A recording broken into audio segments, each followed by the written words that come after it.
Friends, बंसर maths classes की आज की इस वीडियो में आपका स्वागत है। आज की इस वीडियो में हम क्लास 7 से चैप्टर 4 सिंपल इक्वेशन की एक्सरसाइज 4.1 के कुछ क्वेश्चंस करने वाले हैं। तो इन क्वेश्चंस को अच्छे से समझने के लिए आप वीडियो को लास्ट तक ज़रूर देखिए, और अगर आपने हमारा चैनल अभी तक सब्सक्राइब नहीं किया है तो कृपया इसे सब्सक्राइब करें और बेल आइकन बटन दबाएं, जिससे नए वीडियो की अपडेट आप तक समय पर पहुंच जाए। चलिए शुरू करते हैं क्वेश्चन नंबर 5। यहाँ पर क्वेश्चन नंबर 5 में कुछ इक्वेशंस दी हुई हैं और उन इक्वेशंस को देख करके हमें उनको जो जनरल स्टेटमेंट्स हैं उसमें कन्वर्ट हमें उनको करना है।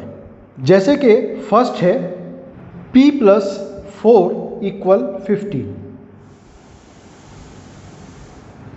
तो इसके लिए जनरल स्टेटमेंट क्या हो सकता है?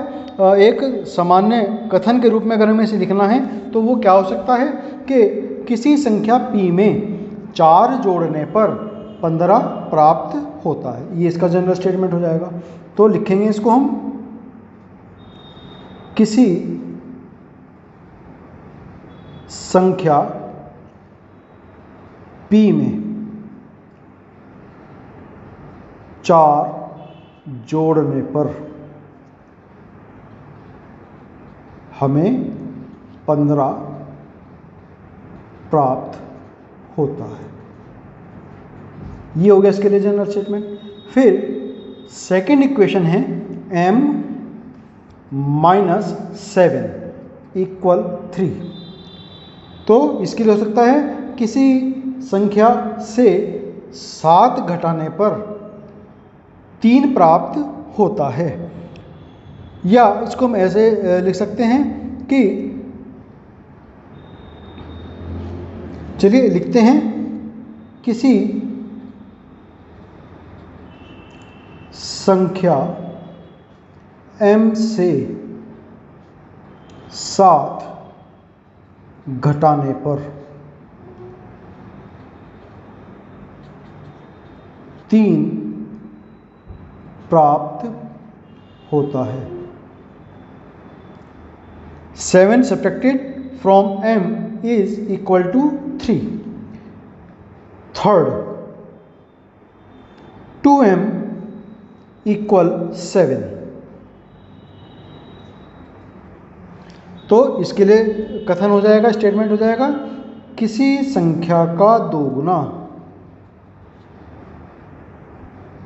किसी संख्या m का दोगुना 7 होता है। Twice of A number m is 7। फिर फोर्थ है m/5 = 3। तो इसके लिए हम लिख सकते हैं कि किसी संख्या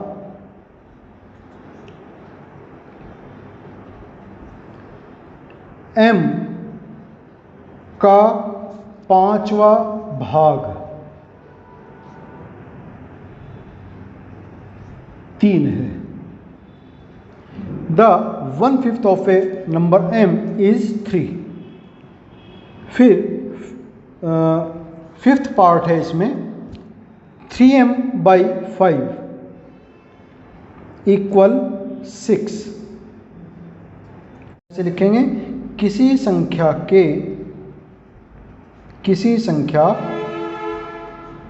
m के 3 गुने का 5वां भाग 6। The 3/5 of a number m is 6। फिर नेक्स्ट है इसका सिक्स्थ पार्ट 3p + 4 = 25। तो इसके लिए लिखेंगे, किसी संख्या p के 3 गुने में 4 जोड़ने पर 25 मिलता है। 3 times of a number p when added to 4 gives 25। किसी संख्या के 3 गुने में 4 जोड़ने पर 25 प्राप्त होता है। फिर 7th पार्ट है 4p - 2 = 18। तो किसी संख्या p के 4 गुने से 2 घटाने पर 18 मिलता है। When 2 is subtracted from the 4 times of a number p gives 18। फिर लास्ट है इसमें 8th पार्ट इसका p by 2 plus 2 = 8। तो half of a number p when added to 2 gives 8। किसी संख्या का आधा में 2 जोड़ने पर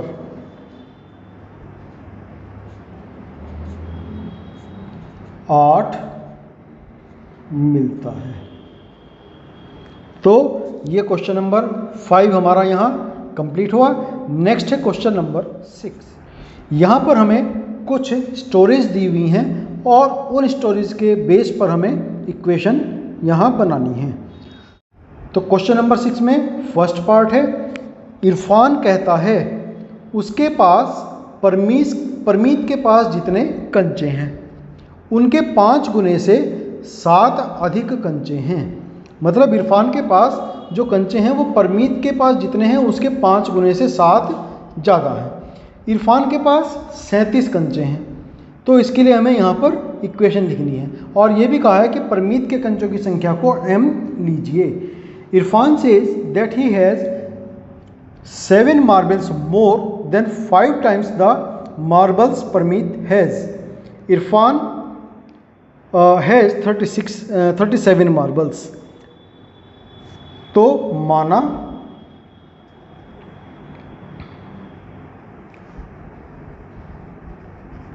परमीत के पास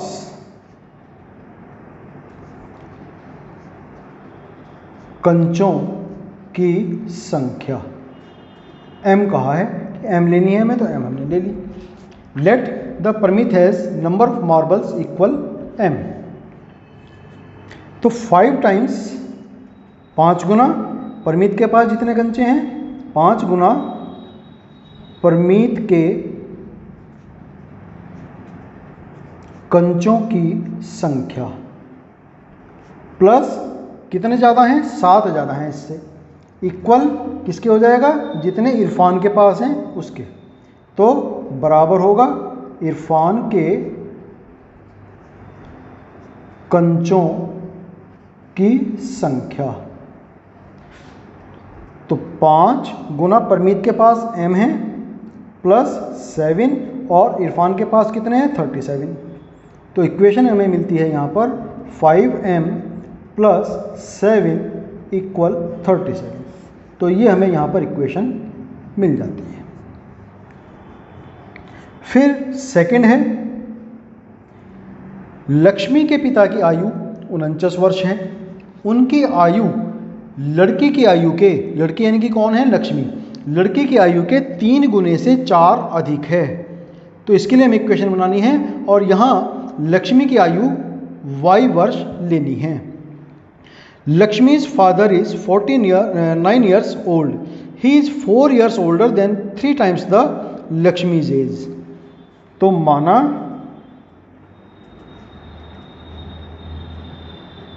लक्ष्मी की आयु y वर्ष, क्योंकि y कहा है हमें लेने के लिए तो उसके लिए हमने y ले लिया। और उसके पिता की आयु हमें पता है कितनी है 49 वर्ष। तो 3 गुना लक्ष्मी की आयु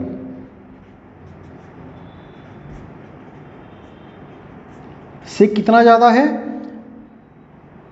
4 अधिक है, तो +4 इक्वल हो जाएगी पिता की आयु।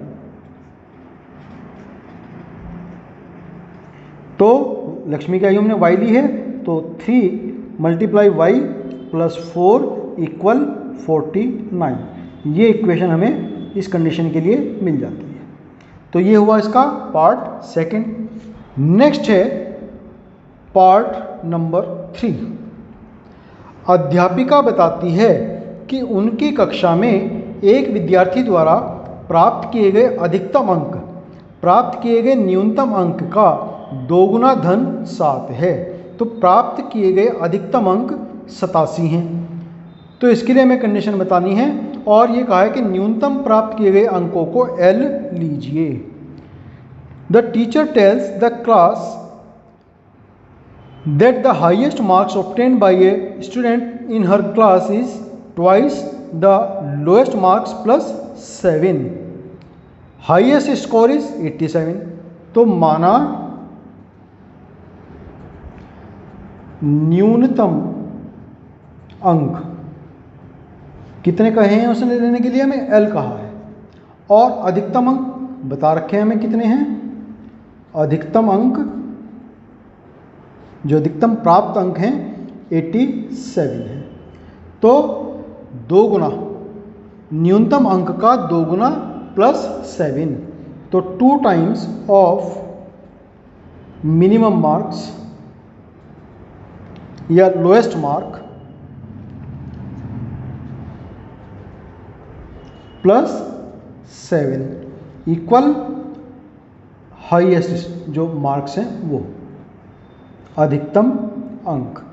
तो 2 × L + 7 = 87। तो ये हमें इस कंडीशन के लिए यहाँ पर इक्वेशन मिल जाती है। तो ये हुआ थर्ड पार्ट इसका। नेक्स्ट है फोर्थ पार्ट। एक समद्विबाहु त्रिभुज में, समद्विबाहु त्रिभुज कैसा होता है, जिसकी कोई 2 साइड्स इक्वल होती है। तो एक समद्विबाहु त्रिभुज में शीर्ष कोण प्रत्येक आधार कोण का 2 गुना है। मान लीजिए प्रत्येक आधार कोण B है। याद रखिए त्रिभुज के तीनों कोणों का योग 180 डिग्री होता है। In an isosceles triangle the vertex angle is twice either base angle. Let the base angle be in degrees. Reminder that the sum of angles of a triangle is 180 degree.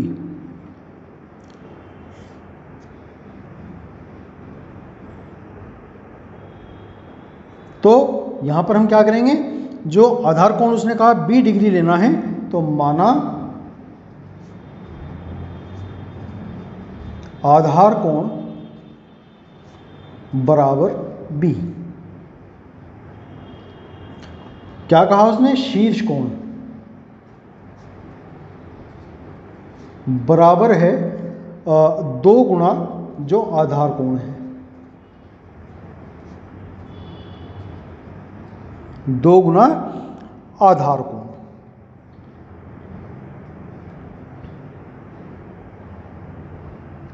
यानी कि शीर्ष कोण हो जाएगा 2B। अब हमें पता है कि किसी भी त्रिभुज में तीनों कोणों का योग 180 डिग्री होता है। जैसे ये कोई त्रिभुज है, ये आधार कोण है B, चूंकि समद्विबाहु त्रिभुज है तो दोनों आधार कोण भी आपस में बराबर होंगे। तो B और ये B, और ये यहाँ हमने निकाला अभी 2B।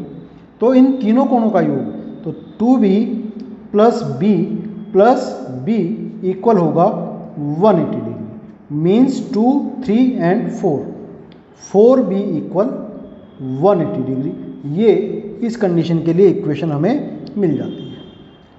तो यहाँ पर हमारा क्वेश्चन नंबर 6 भी कंप्लीट होता है। इसी के साथ में हमारी एक्सरसाइज 4.1 भी यहाँ आज ख़त्म हो जाती है। नेक्स्ट वीडियो में हम किसी समीकरण को हल करना सॉल्विंग एन सिंपल इक्वेशन, ये सीखेंगे जो कि आपके लिए बहुत ही महत्वपूर्ण है, बहुत ही इम्पोर्टेंट है। तो हमारे उस वीडियो को देखना आप ना भूलें। तब तक के लिए आपको शुभकामनाएं और आपका बहुत धन्यवाद।